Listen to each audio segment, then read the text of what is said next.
I have so much data that it is becoming a problem, and I need a NAS or a solution to back this data up off-site. Everyone should be following the 3-2-1 backup principle, having 3 copies of your data, 2 of which are on different storage mediums, and 1 of which is off-site. And in this video, I'm going to be using the UGREEN DH4300 Plus to serve as one of my off-site backups. I do have many of them. And the reason I'm doing this is because I do not want to have expensive cloud backup fees. I'm tired of spending monthly fees, and I need something that is somewhat self-hosted, but I will have this NAS at someone else's house. This NAS supports up to 120 terabytes.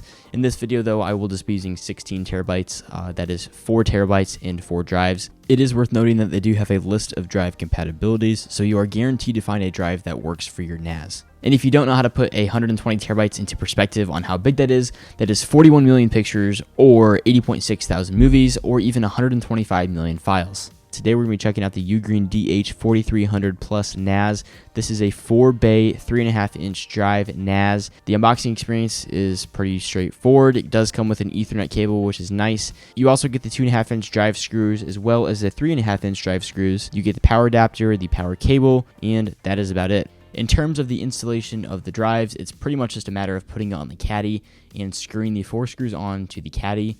And then after that, you click it in, and it is a very satisfying click. And it's very simple to do as well. You just do this 4 times or for however many drives you have, and you are good to go. There's no screws to actually install the drive to the NAS, but there is screws to put it onto the tray that do slide into the NAS.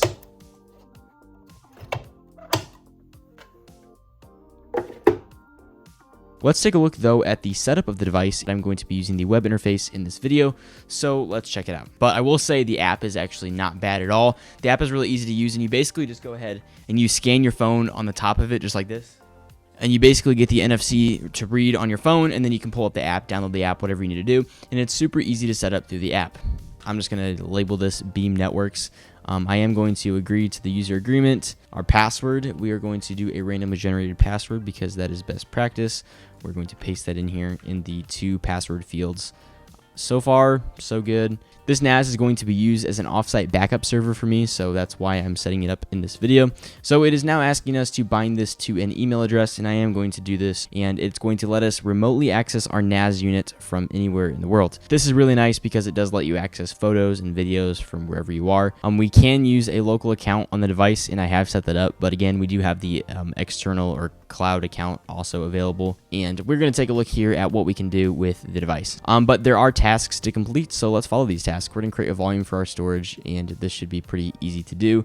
You'll see we have all 4 of our drives popping up, so we can do some different options here. We can select a hard drive or multiple hard drives to do different options. But let's go with RAID 5. I think that's going to get us the easiest setup for today.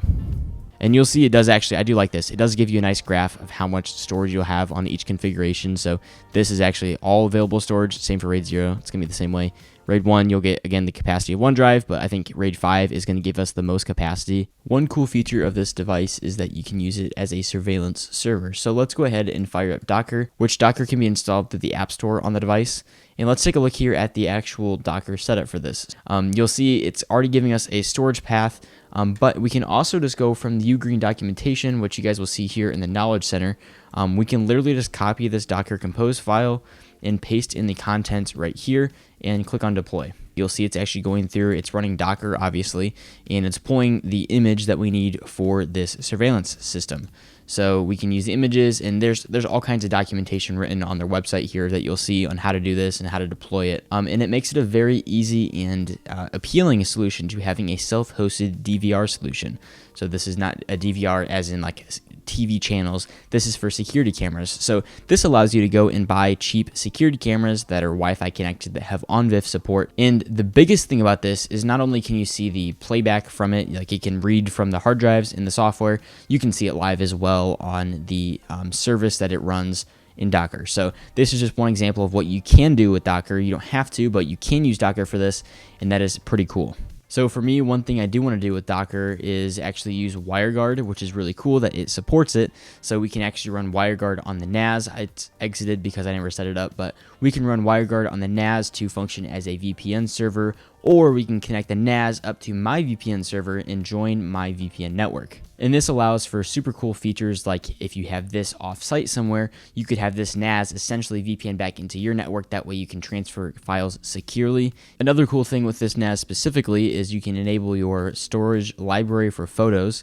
So if we create a new folder here, we can create a shared folder called Photos, and this is an easy way to store your photos. So I've already set this up, and I unfortunately did not have it recording on the screen capture, but you can go ahead and go in here in the Photos application on the NAS, which is listed right here. You can go into Photos, and you can create a photo album. I made a shared library, but you can do a personal one as well. So I've gone through and uploaded about 200 photos onto the device, but let's check out the AI features it has built in to process these photos and do some cool detections of the photos. One of the nicer features that the NAS has is the fact that it has these models on it for the image recognition. So not only do we have photos backed up to the device, but we do have models that can run to essentially look at the photos and see what we have in the photos to make searching a lot easier.